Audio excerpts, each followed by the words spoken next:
반갑습니다. 잘 네. 지냈죠? 네. 반갑습니다. 뭐가 좀 달라졌나? 더 똑바로 허리를 예뻐졌나요? 허리를 고주세요. 굽히지 않고 똑바로 세웠습니다. 아, 그래요. 아, 그러네. 오늘도 미가서를 공부하는데 네. 예언자라고 하는 사람들이 네. 여러분 생각에 어때요? 예언자라는 사람이 행복했을까? 아니면 아니 고독했을 것 같아요. 저는요, 네. 그 말씀을 하니까 사막에 막 바람이 황량하게 불어요. 그 언덕 위에 혼자 바람을 맞으면서 외로이 서 있는 사람이 생각이 났어요. 예언자는 그런 사람 아닐까요? 그 지금 미란 씨가 얘기한 그 그림이 떠오르는 그림이 하나 있어. 어린 왕자요? 파울 클레라고 하는 사람의 새로운 천사. 새로운 네. 그 보면은 아이 그림 같아요. 네. 근데 바람을 맞으면서 천사가 이렇게 새로운 시대에 불어오고 있는 바람을 맞으면서 이렇게 맞고 있는 그런 모습이 보여지는데 어쩌면 예언자라고 하는 사람들은 쓰나미처럼 몰려오고 있는 멸망의 징조 같은 것들을 온몸으로 막고 있는 존재인지 모릅니다. 네. 근데 여기 평안을 누리고 있는 사람들에게는 이 사람의 불편해. 자꾸 불편한 얘기하니까. 그러니까 예언자는 쓸쓸해요. 네. 고독합니다. 오죽하면은 예레미야 같은 경우에는 하나님이 나를 좋은 말로 유혹했기 때문에 난 넘어갔고 하나님이 나보다 힘이 세시기 때문에 내가 당했다고 하나님. 인간적이에요. 너무. 너무나 인간적인 거예요. 그래서 하나님의 말씀 때문에 나는 외롭게 되었고 친구들도 다 나를 버리고 그렇다고 얘기를 합니다. 이게 이제 예언자의 고독함이라고 말할 수밖에 없죠. 오늘 수업 미가 6강 여호와께서 이루실 평화. 오늘 우리가 공부할 대목은 미가가 보여주고 있는 새로운 비전입니다. 네, 4장 네. 1절부터 5절까지가 오늘 우리가 공부할 본문입니다. 네. 미가서 4장 1절부터 5절 상훈 씨부터 좀 읽어주세요. 네.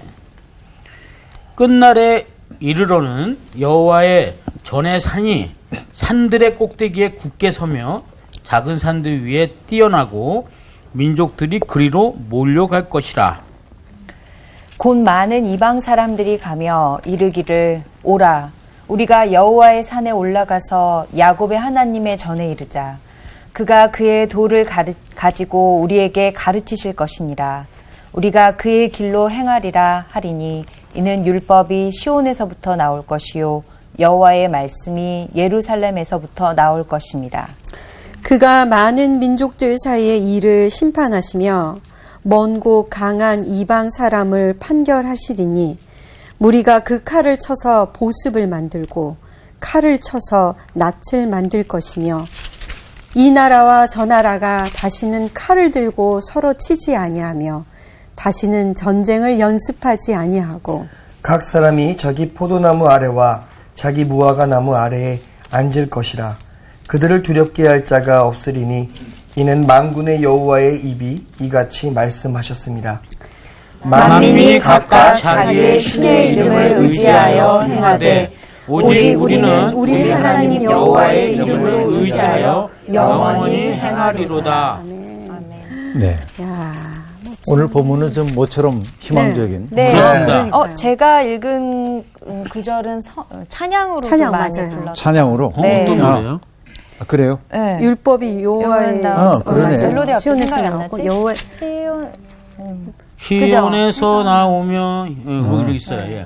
네, 기억이 났더라면 참 좋을 텐데. 예루살렘에서 오라 우리가 여호와의 산에 올라 키를 맞춥시다. 하나님의 전에 이르자.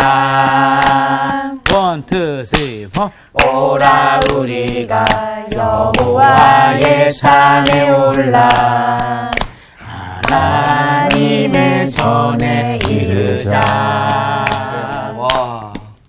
뭐죠 그다음? 이는 율법이 시온에서 네. 네, 그렇게 네. 되죠. 그거 기억을 해냈네. 네. 맞아요. 네. 이제 좀 구름이 걷히고 구름이 맑은 걷히고. 하늘이 좀 보이는 듯해요. 지금은 그래요. 네. 지금 아직은 다르겠구나. 지금 현재 아직은 저기 흐려. 기상은 그렇습니다. 네, 지금 그렇죠. 근데 이 정말 극단적 대조인데 지난주에 공부했던 3장 마지막 절, 그죠? 3장 9절에서 12절. 12절까지. 한번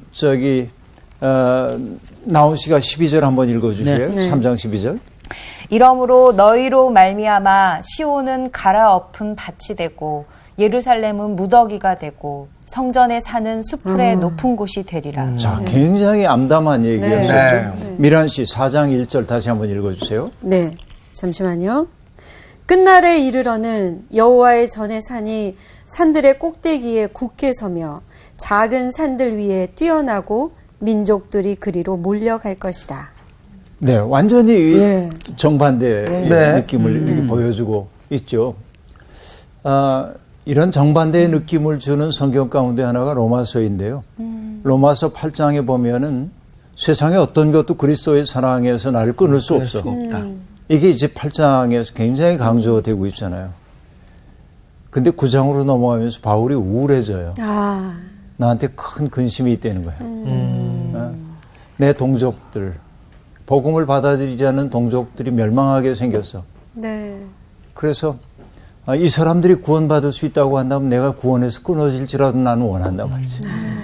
이거 완전히 극적 전환이 일어나거든요. 네.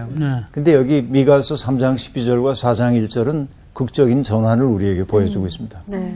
근데 이것은 현실의 전환은 아닙니다. 끝날. 끝날 때. 끝날. 근데 그 끝날은 역사의 마지막 날을 얘기하는 것이 아니고 하나님의 때가 이른 때를 얘기하는 거예요. 하나님의 때. 그죠? 역사에는 하나님의 때라고 하는 게 분명히 있습니다. 요한복음에 보면은 예수님이 내 때가 이르지 않았습니다. 이런 말을 많이 해요. 네. 그래서 물을 포도주로 변화시켰던 가나의 혼인잔치 이야기에서도 얘야 이 집에 포도주가 떨어졌구나. 어머니가 그렇게 얘기하니까 내 때가 아직 이르지 않았습니다. 그래서 이런 얘기, 내 때가 이르지 않았습니다 하는 얘기를 많이 하십니다. 근데 요한복음에서 내 때라고 하는 것은 주님이 영광 받으실 때거든요. 근데 그 영광의 때는 동시에 뭐냐면 주님이 아버지께로 돌아가는 때예요. 보내심을 받은 자이기 때문에 보내신 분에게로 돌아가는 것이 영광입니다. 네. 그런데 보내신 분에게로 돌아감이 결국은 뭐죠? 죽음입니다. 죽어야죠. 네. 그래서 요한복음 13장은 그렇게 시작되죠. 주님이 아버지께로 돌아갈 때가 되신 것을 아시고 세상에 있는 그의 제자를 사랑하시되 끝까지 사랑하시니라. 그 대목이 나오죠. 이게 이제 감동적인 대목이기도 합니다. 그러니까 역사 속에서도 어떤 때가 분명히 있어요. 때를 앞당기기 위해 수많은 사람들이 애를 씁니다. 그런데 하나님의 때가 이르지 않으면 그 결실이 잘 보이지 않습니다. 그렇죠? 네. 그러니까 우리 이 분단된 나라 속에 우리들이 살고 있는데 남북 관계가 여러 가지 어렵고 그러다 또 풀리기도 하고 이런 일들이 있는데 그동안 이 분단의 상황을 극복하기 위해 수많은 사람들이 꿈을 꾸고 애를 쓰다가 어려움도 겪고 했습니다. 네. 근데 예기치 않은 시간에 평화의 길로 가는 도로가 열리잖아요. 그래서 느닷없이 닥쳐온 이런 것들을 우리는 고백컨대 하나님의 개입 이렇게 얘기하기도 하죠. 이게 이제 하나님이 하시는 일들의 놀라움입니다. 이것이 때예요. 하나님의 때, 카이로스라고 얘기하는데 늘 얘기하지만 이렇게 시간이 흘러갑니다. 수평적인 시간이죠. 하루가 24시간이고 그런데 하나님의 시간이 수직적으로 탁 돌입하는 때가 있습니다. 이 역사의 변곡점들에 이런 일들이 나타나는 거죠. 일전에도 인용한 적이 있지만은 그 라이너 마리아 릴케라고 하는 분이 기도 시집에서 첫 대목을 그렇게 얘기해. 시간이 지나가면서 나를 툭툭 쳐. 그래서 나는 조형의 칼날을 들기 시작했다. 이렇게 얘기합니다. 그러니까 때때로 살다 보면 정말 누가 툭 치는 것 같은 내 속에 변화가 일어나는 때가 있는데 그 때를 얘기해요. 그러니까 끝날이라고 하는 것은 정말 올해 때를 얘기한다기보다는 하나님의 종말론적 계획이 성취되는 그 때를 얘기합니다. 그렇죠? 네, 그날이 되면 어떻게 된다고 얘기합니까? 여호와의 전의 산이 산들의 꼭대기에 굳게 서며 하고 말합니다. 앞에서 우린 봤죠.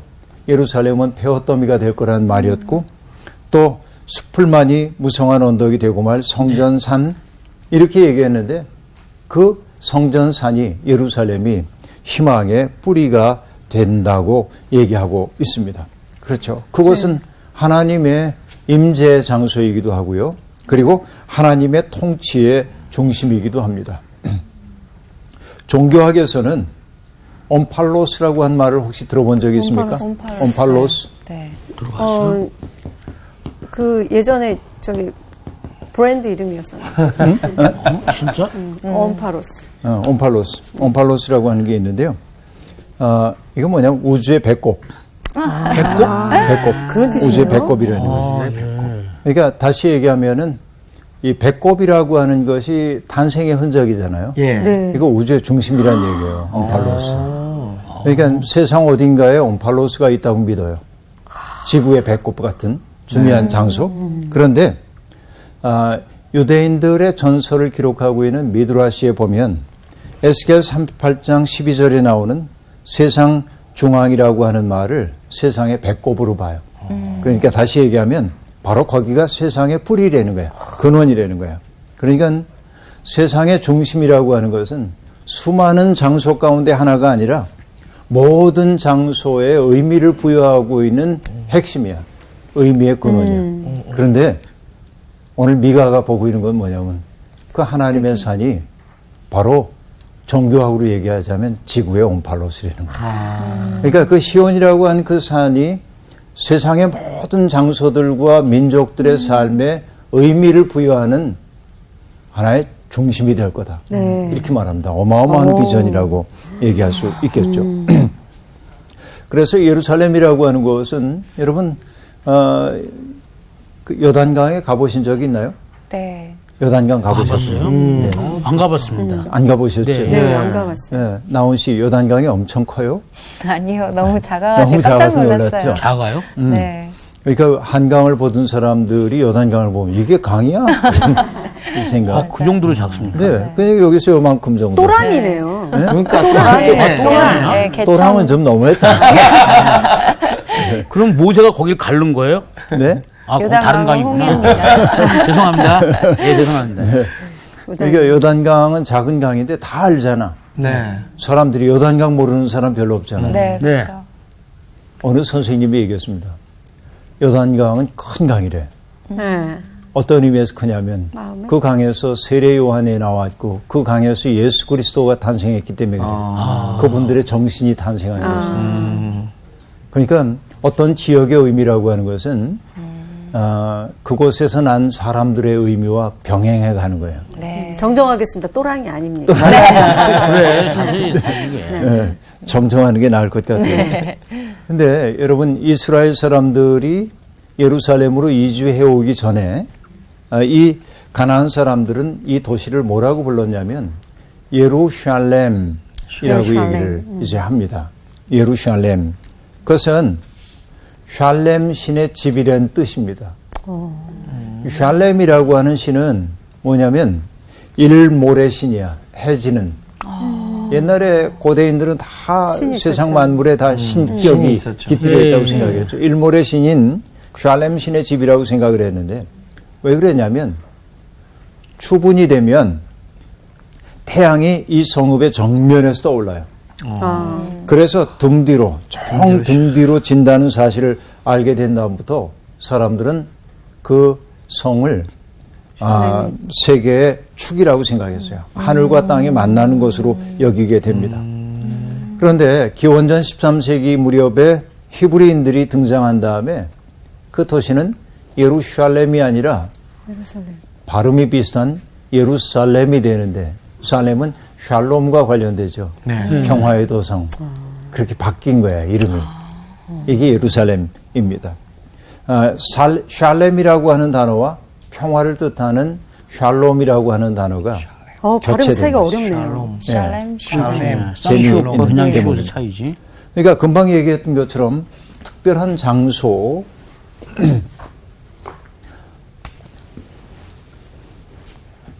여기 시온이라고 하는 것은 특별한 장소 가운데 하나가 아니라 이런 장소들, 이런 민족들에게 의미를 부여하는 중심이라는 겁니다. 그래서 이 중심으로 민족들이 몰려와요. 이렇게. 왜? 여호와의 말씀을 배우러. 네. 인간이 어떻게 사는 게 마땅한지를 배우기 위해서 몰려오는 핵심이 될 거라고 그렇게 얘기를 하고 있습니다. 진리를 배우기 위해 사람들이 와글와글 몰려오는 모습을 미가는 내다보고 있어요. 2절에 보면 이렇게 얘기합니다. 곧 많은 이방 사람들이 가며 이르기를 오라 우리가 여호와의 산에 올라가서 야곱의 하나님의 전에 이르자. 그가 그의 도를 가지고 우리에게 가르치실 것이니라. 우리가 그의 길로 행하리라 하리니 이는 율법이 시온에서부터 나올 것이요 여호와의 말씀이 예루살렘에서부터 나올 것임이라 라고 말합니다. 여기 재미있는 게 있어요. 뭐가 있냐면 여호와의 산, 그 다음에 야곱의 하나님의 전, 이 두 가지가 나오죠. 네. 그냥 평범하게 보입니다. 그냥 그렇죠. 표현이죠. 네. 근데 흥미로운 건 뭐냐. 여호와의 산이라고 얘기할 때 하나님이 여호와로 지칭되고 있다는 거예요. 야훼. 네. 그리고 야곱의 하나님의 전 하고 얘기할 때 야곱의 하나님은 여호와라고 번역 안 했죠. 네. 엘로힘의 번역입니다. 그러니까 두 하나님의 이름이 동시에 등장하고 있습니다. 네, 네. 동일한 하나님이지만 이름이 다른 거죠. 예. 네. 그런데 하나는 여호와라고 번역되어 있는데 여기 이렇게 얘기할게요. 여호와. 우리가 흔히 이제 야훼라고 야훼, 얘기하는 그 하나님입니다. 또 하나는 엘로힘. 엘로힘. 엘로힘. 이분을 이제 하나님이라고 번역을 해놨습니다. 근데 여호와 혹은 야훼라고 하는 이분은 어떤 경우에 주로 쓰냐면 이스라엘의 역사 속에 개입해서 그들을 곤경에서 구원해내시고 그들을 구원의 길로 인도하실 뿐만 아니라 그들을 지키시고 그리고 보호하시는 하나님. 그렇죠? 네. 역사 속에 깊숙이 개입해 와서 그 백성들을 구원의 길로 인도하시는 분을 경험적으로 얘기할 때 야훼 하나님이라고 주로 얘기해요. 네. 근데 이 엘로힘 하나님이라고 하는 분을 얘기할 때는 역사 속에 개입하는 분보다는 인간을 무한히 초월하시는 창조주 하나님. 이 세상을 섭리하시는 질서 있게 섭리하시는 그런 하나님을 뜻할 때 주로 엘로힘이라고 하는 단어를 써요. 네. 그러니까 이 미가 선지자가 하나님을 일컬을 때 이 두 가지 단어를 의도적으로 지금 사용하고 있어요. 하나님은 인간을 무한히 초월하는 분, 인간의 생각을 뛰어넘는 무한한 존재인 동시에 인간의 가장 미세한 삶의 숨결을 읽어내시고 그들을 구원하기 위해 돕기 위해 오시는 분. 이 두 하나님의 모습을 동시에 여기에 얘기하고 있는 거예요. 네. 그래서 여호와의 산, 야곱의 하나님의 전 그렇게 얘기합니다. 자, 그곳에 그들이 가는 까닭이 뭡니까? 그의 도를 가지고 우리를 가르치실 것이라 여호와께서 도를 가지고 여러분 도 진리죠. 네. 진리로 우리를 가르치실 것이다. 그리고 그들이 얘기합니다. 우리가 그의 길로 행하리라 라고 얘기를 하고 있습니다. 자, 결국 뭐냐면은 가르침이라고 하는 것이 가르침이라고 하는 것은 행함과 밀접한 관계가 있습니다. 그죠? 신앙생활이라고 하는 것을 저는 뭐라고 얘기하냐면, 자, 이렇게 얘기할게요. 신앙생활, 자, 신앙은 명사형입니다. 결국 신앙은. 근데 생활이라고 하는 건 동사예요. 그래서 명사의 동사화 과정이 신앙생활입니다. 네. 그러니까 내가 믿고 고백하는 내용을 나의 삶으로 번역해야 돼. 신앙생활은 뭐냐? 번역이야. 근데 번역되지 않는 신앙이 너무 많아. 네. 이렇게 얘기할 수 있겠습니다. 수학적인 지식은 활용되지 않으면은 그냥 잊혀집니다. 네. 그렇죠. 그렇죠. 네. 나는 수학을 제법 잘한다고 생각을 하는데 요즘은 초등학교 6학년 문제도 풀 수가 없습니다. 어려워요. 너무 어려워. 어려워요. 너무 어려워요, 진짜. 네. 수학으로부터 너무 오래 떨어지게 됐어요. 그러긴 한데 내가 이제 수학적 지식을 잃어버렸다고 해가지고 내가 큰 문제가 되지는 않습니다. 네. 근데 신앙에 관련된 정보와 지식이라고 하는 것은 삶으로 옮겨지지 않으면 내 속에서 뭐로 바뀌냐면 교만과 독선으로 바뀔 경우가 많습니다. 이게 문제입니다. 그래서 사람들에게 상처를 주는 사람들은 많이 모르는 사람이 아닙니다. 초신자들이 아닙니다. 잘 안다고 생각하는 사람, 스스로 잘 믿는다고 생각하는 사람들이 사람들에게 상처를 줍니다.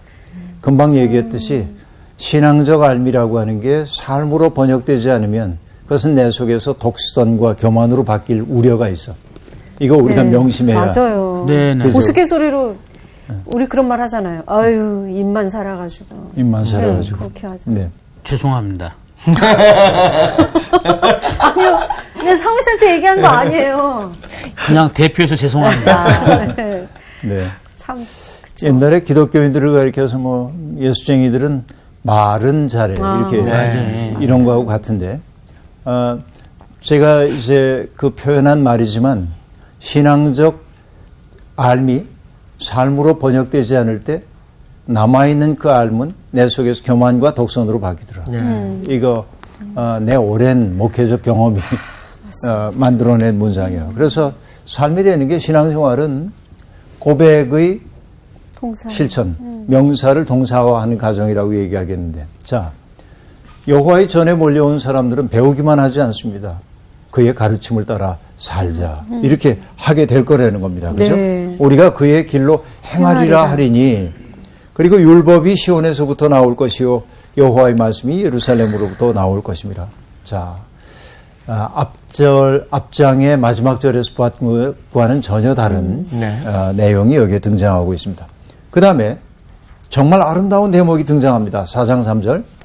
그가 많은 민족들 사이의 일을 심판하시며 먼 곳 강한 이방 사람을 판결하시리니 무리가 그 칼을 쳐서 보습을 만들고 창을 쳐서 낫을 만들 것이며 이 나라와 저 나라가 다시는 칼을 들고 서로 치지 아니하며 다시는 전쟁을 연습하지 아니하고 라고 말합니다. 이런 세상의 꿈, 다시는 전쟁 연습하지 않아도 되는 세상의 꿈 얼마나 좋아요. 근데 이 꿈이 공유됐어요. 미가의 꿈이기도 하고 이사야 2장 4절에도 똑같은 얘기가 나옵니다. 그러니까 이건 정말 그 전쟁의 시기에 사람들이 갖는 평화의 꿈이라고 볼 수 있어요. 무기를 평화의 도구로 바꾸는 게 하나님의 뜻입니다. 그렇죠. 전쟁 연습을 하지 않는 세상 얼마나 아름답습니까? 여러분, 존 레논의 유명한 노래가 있죠. Imagine. Imagine no heaven. 네. Imagine이라고 하는 노래에 보면은 이렇게 얘기합니다. 상상해 보세요. 천국도 없고 국가도 없고 소유도 없고 탐욕도 없고 배고픔도 없고 그런 세상의 꿈. 그런데 존 레논이 이 노래를 만들 때가 1971년입니다. 그때는 언제일까요? 베트남 전쟁이 한창일 때입니다. 그렇죠. 베트남 전쟁으로 수많은 사람들이 죽어갈 때예요. 그래서 반전 운동을 벌이고 있던 히피 문화 같은 것들도 영향을 줬겠죠. 근데 어쨌든 전쟁 없는 세상, 사람들이 왜 서로를 죽이고 학살하는 이 일을 계속해야 돼? 국가라고 하는 게 그런가? 이념이라는 게, 종교라는 게 사람들을 죽게 만드나? 그렇다면 이거 없는 세상 한번 꿈꿔보세요. 네. 인간이 근원적으로 하나가 되어서 살 수 있는 그 세상을 한번 꿈꿔봐요 하고 얘기를 합니다. 그런데 여러분, 평화를 꿈꾼다고 하는 게 쉽지만은 않습니다. 왜 그럴까요? 가지려고 하고. 우리가 너무나 오랫동안 평화를 미워하는 사람들과 함께 살았기 때문에 평화가 없는 상태가 정상으로 보이기 때문에 그렇습니다. 왜냐하면 그게 우리의 삶인 줄 알아. 신동엽 시인이 얘기한 것처럼 머리에 이고 있는 그 쇠항아리가 그게 하늘인 줄 알고 산 거예요. 이걸 찢어야 하는데 네. 그렇죠. 쇠항아리를 이고 살고 있어 우리가. 불평 전쟁이라고 하는 거. 이게 무너져야 하는데 근데 예언자는 뭐 하는 사람이에요? 꿈꾸는 사람입니다. 남들이 보지 못하는 것들을 보아내고 사람들이 희망이 없다고 말할 때 희망의 노래를 부르는 거예요. 네. 마치 존 레논이 Imagine이라는 노래를 불렀던 것처럼. 그래서 여러분 시인 정현정 선생님의 요격시라고 하는 게 있습니다. 요격은 군사용어잖아요. 네. 시인이 왜 군사용어를 쓰나 싶은데 그런 시가 이렇게 됩니다. 다른 무기가 없습니다. 마음을 발사합니다. 일단 그렇게 얘기한 다음에 들어보세요. 두루미를 쏘아 올립니다. 모든 미사일에. 기러기를 쏘아 올립니다. 모든 폭탄에. 도요새를 쏘아 올립니다. 모든 전폭기에. 굴뚝새를 쏘아 올립니다. 모든 포탄에. 뻐꾸기를 발사합니다. 모든 포탄에. 비둘기를 발사합니다. 모든 무기상들한테. 따오기를 발사합니다. 정치꾼들한테. 외가리를 발사합니다. 군사모험주의자한테. 뜸부기를 발사합니다. 제국주의자들한테. 까마귀를 발사합니다. 승리 중독자들에게. 발사합니다. 먹황새, 물오리, 때까치, 가마우지 그리고 등등 하여간 새들을 발사합니다. 그 모든 사신들에게, 죽음의 신들에게. 그렇죠? 여러분, 무기가 가득 차 있는 세상인데 무기가 날아다니는 세상이 아니라 시인이 꿈꾸는 건 뭐야? 아름다운 새들이 날아다니는 꿈을 꾼단 말이죠. 멋지다. 아, 예. 그런 의미구나. 멋지다. 네, 놀라운 일이죠. 예. 근데 여러분, 지난 4월인가요? 남북 정상회담이 열렸을 때 남북의 정상들이 도보다리라고 하는 곳을 네. 산책을 하고 거기 앉아서 얘기를 예. 나눴잖아요. 이분들이. 근데 무슨 얘기하는지는 안 들렸죠. 안 들렸죠. 들으셨어요? 새소리 때문에 안 들렸어요. 새소리 때문에. 새소리 들렸어요. 새소리는 들려왔죠. 네. 근데 영화로 얘기하면 롱테이크 기법 아니에요? 카메라를 딱 잡고. 그렇죠. 지루하죠. 근데 새소리 때문에 지루하지 않았어요. 네. 근데 참 그 전문가들이 있어. 소리 분석가가 그 새소리를 분석했어. 어머. 그, 2종의 철새와 9종의 텃새가 와서 맞아요. 지적이었답니다. 네. 아, 와, 그걸 연구가 되는군요. 네. 무슨 얘기를 되게- 나눴는지를 분석한 게 아니라 그건 모르지. 그죠. 그러니까 새를 분석한 거군요. 그렇죠. 새소리. 새소리. 그러니까 그 새가 무슨 새인지를 예. 이분들이 분석하신 거죠. 청딱따구리 네. 이런 새들이 쭉 이제 날아와서 온 거예요. 이 시가 실천이 된 거예요. 그러네요. 그렇죠. 분단되어 있는 그 평화 거기에서 지금 이런 새들이 이렇게 그렇죠. 그 느낌이 딱 드는 거예요. 그렇구나. 그러니까 전쟁 무기를 평화의 도구로 바꾸는 예언자들의 꿈이 네. 이렇게 실천이 되고 있다. 여러분 기왕 시 얘기했으니까 김준태라고 하는 시인의 시 인간은 거룩하다라고 하는 시가 있습니다. 감동적이에요. 생명의 경외심에 사로잡혀 있는 사람을 그리고 있습니다. 시인이. 그는 어떤 사람입니까? 한 그릇의 물이라도 함부로 엎지르지 않고 한 삽의 흙이라도 불구덩이에 던지지 않는 사람입니다. 그에게 있어서 땅 위에 살아있는 모든 것들, 이를테면 풀려치, 지렁이, 장구벌레, 물새, 뜸북새, 물망울 이런 것들은 다 거룩한 생명입니다. 그저께 아내하고 공원을 산책하는데 지렁이가 기어나와가지고 길로 이렇게 왔어요. 큼지막한 기렁이가. 내가 얘기했어. 너 일로 나오면 안 돼. 너 일로 나오면 밟혀 죽어, 말라 죽어. 이렇게 망설였어요. 얘를 숲쪽으로 다시 넣어줄까? 그래도 얘가 이게 본성인데 내가 간섭으로 하면 안 되지 하는 생각이 일단 들어서. 네. 그리고 걷고 이제 돌아가려고 그러는데 궁금해. 얘 어떻게 됐을까? 그랬더니 아내가 가서 보고 와요. 그렇게. 거기까지 갈 생각은 없네. 그랬는데. 근데 여러분, 거룩한 사람들은 땅 위에 살아있는 모든 게 다 거룩해. 그러기에 그는 부드러운 손길로 그것들을 어루만집니다. 그래서 시인이 이렇게 얘기합니다. 땅 위에 살아있는 것들은 얼마나 거룩하냐. 오, 새벽에 깨어나면 그대여, 우리 이제 흐르는 강물에 발을 적시며 강 건너 마을 사람들을 찾으러 가자. 우리 이제 땅 위에 칼들을 녹슬게 하고 바람이 어찌하여 불어오는가를 귀 기울이자라고 말합니다. 시인은 강 건너 마을 사람들을 찾으러 가재요. 강 건너 마을 사람들은 누구일까요? 우리와 생각이 다르고 종교가 다르고 문화가 다르고 피부색이 다르고 언어가 다른 사람들일 겁니다. 그들을 찾아가는 것이 결국 뭐예요? 이 땅 위에 칼들을 녹슬게 하는 것이라고 시인은 얘기하고 있습니다. 결국 뭐냐면 우리의 마음속에 내장되어 있는 칼들이 먼저 쓰러져야 하죠. 맞아요. 그래야 우리가 평화를 만들어낼 수 있죠. 그래서 평화를 꿈꾸는 사람은 조바심하면 안 됩니다. 스스로가 평화로워져야 합니다. 그래서 평화운동을 하는 사람들이 마음이 조바심을 내고 있으면 평화가 올 수가 없어. 네. 그래서 인내가 필요해요. 내 마음속에 칼날이 사라져야 보드만 않을 수 있어. 누군가. 맞아요. 그렇죠. 이 꿈을 지금 예언자가 내다보고 있는 거예요. 다시는 전쟁 연습하지 않는 민족과 민족이 그런 세상이 올까요? 라고 물어보면 우리의 마음속엔 안 올 거요. 왜? 비정상을 너무나 오랫동안 정상으로 우리가 여기며 살아왔기 때문에. 맞아요. 그렇죠. 이것이 뭐냐면 평화를 미워하는 사람들 사이에 너무 오랫동안 살았기 때문에 우리는 평화를 꿈꾸는 능력을 잃어버리고 있다 하는 얘기입니다. 이게 안타까운 일 가운데 하나이죠. 근데 여러분, 기독교인들은 꿈쟁이여야 합니다. 네. 왜 그러냐면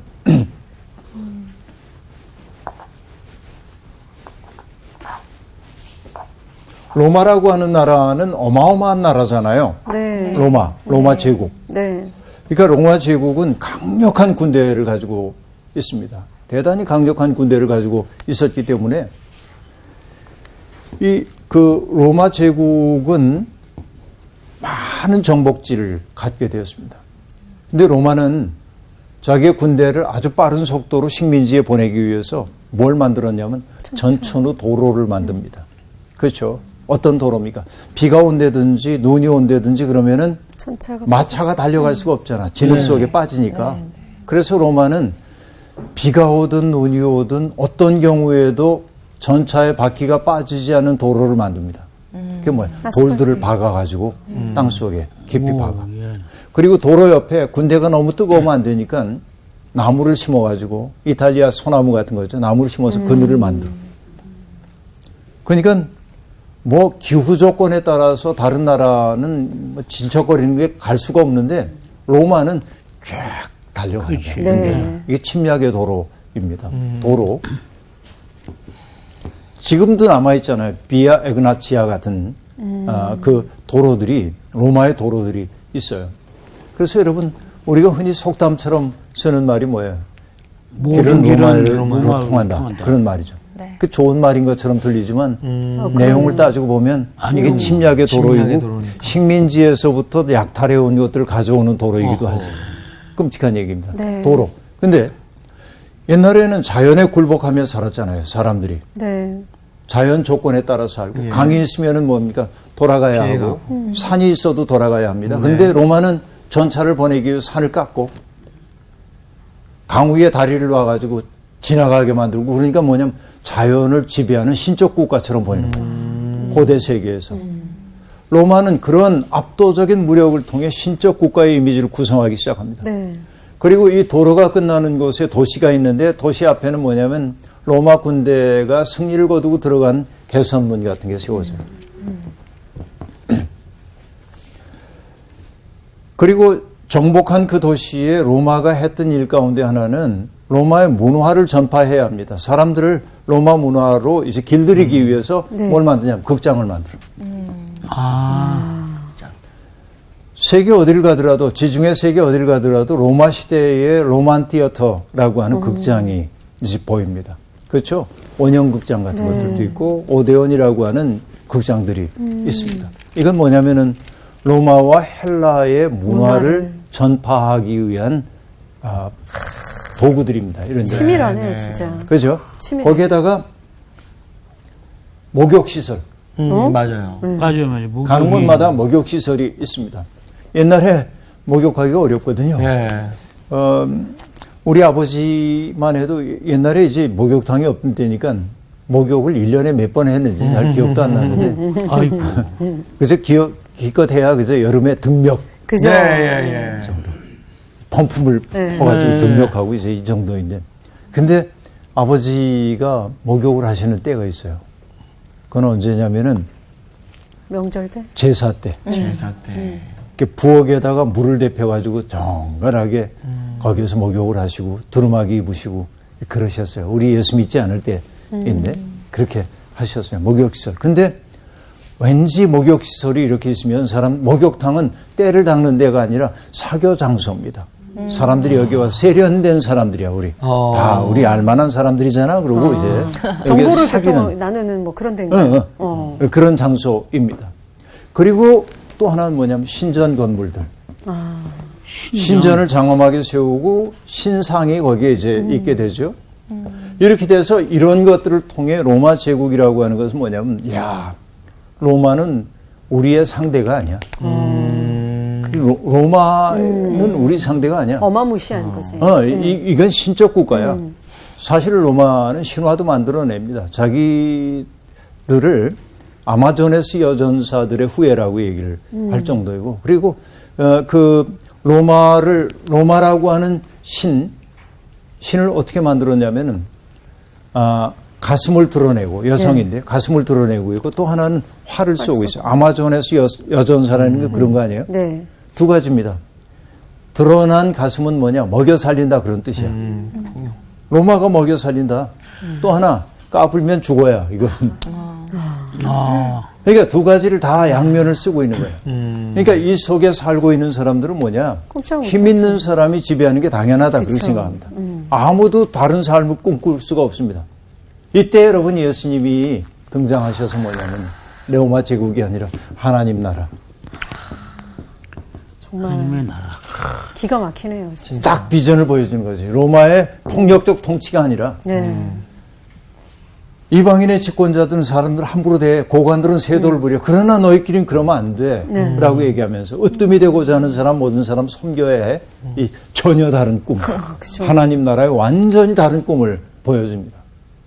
이게 뭐냐 말로는 쉬운데 이 시대에 이런 꿈 새로운 세상의 꿈을 꾼다는 것은 상상하기 어려운 일입니다. 그렇죠? 예수님은 바로 그걸 가져왔죠. 그러니까 믿음의 사람으로 산다고 하는 것은 뭐냐 이런 거예요. 우리가 살고 있는 세상이 당연하게 생각하는 것들을 전복하면서 하나님의 뜻은 여기에 있잖아 라고 말할 수 있는 거예요. 멋있어. 그렇죠. 이게 정말 믿는 사람들이란 말이죠. 그래서 금방 얘기했던 것처럼 민족들 사이의 일을 심판하시는 분, 이방 사람들을 판결하시고 그 때문에 하나님의 통치하에서 칼을 쳐서 보습 만들고 창을 쳐서 낫을 만들고 나라와 나라가 전쟁을 꿈꾸지 않은 세상에 올 거야. 어떨 때? 하나님의 도를 사람들이 받아들이게 될 때.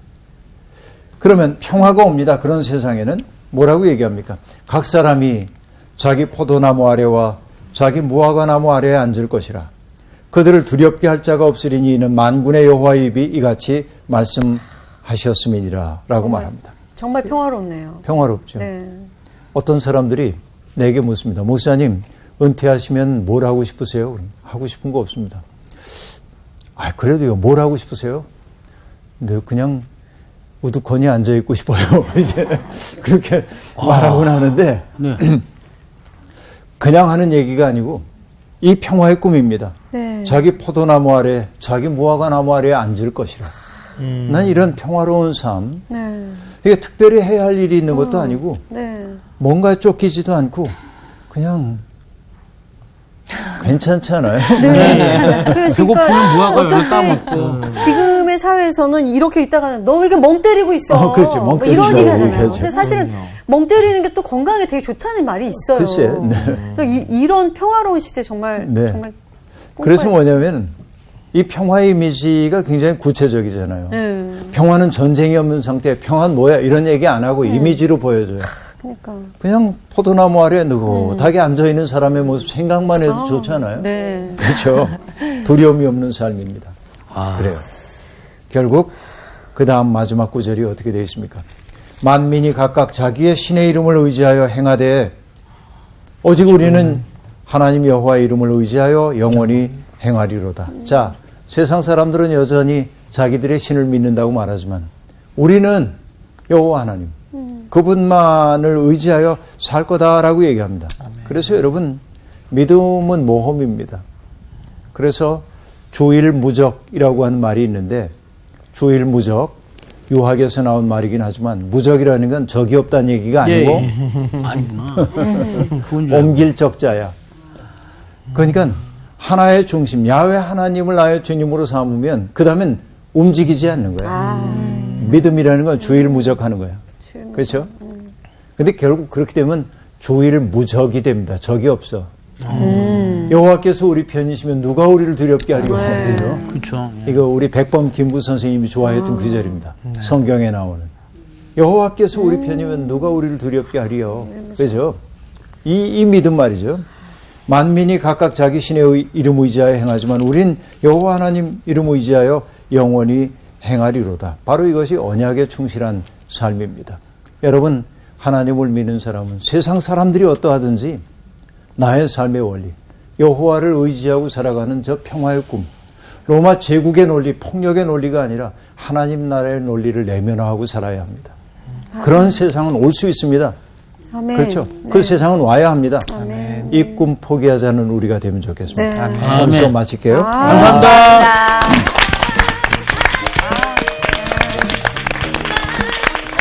왜 지난주에 비구름이 너무 많이 뭉쳐가지고 어깨가 쑤시고 막 팔다리가 아파가지고 너무 피곤했었거든요. 근데 오늘 쨍쨍한 햇볕을 맞은 것처럼 완전히 비타민 D를 엄청나게 맞은 느낌이에요. 저는 진짜 이거 진짜 하고 싶어요. 아까 선생님 말씀하신 대로 진짜 그 높은 곳에 올라가서 아래도 내려다 보면서 부는 바람을 막 맞으면서 그 나무 아래서 그냥 멍 때리듯이 이렇게 가만히 있는 그거 진짜 저도 꿈꾸고 그게 참 좋은 방법인데 네. 저에게 가장 큰 힐링은 우리 애기가 잠잘 때 그 얼굴 표정만 봐도 그죠. 마음이 정말 푸근해집니다. 진짜 막 피곤함도 없어지고. 이번 주 퀴즈입니다. 야곱이 사닥다리 꿈을 꾼 곳 베델의 옛 이름은 무엇일까요? 1번 루스, 2번 우르, 3번 하란. 정답을 아시는 분은 CBS 성서학당 홈페이지에 정답을 올려주시거나 우편으로 보내주시면 됩니다. 선정되신 분들에게는 하나님의 말씀을 전 세계에 보급하는 대한성서공회에서 성경 통독을 위한 최고의 자습서 성경 2.0, 세상을 바꾸는 복음 매거진 크리스채너티 투데이 1년 정기 구독권, 성경을 쉽고 재미있게 가르쳐주는 성서학당 선생님들의 저서 중 하나를 드립니다.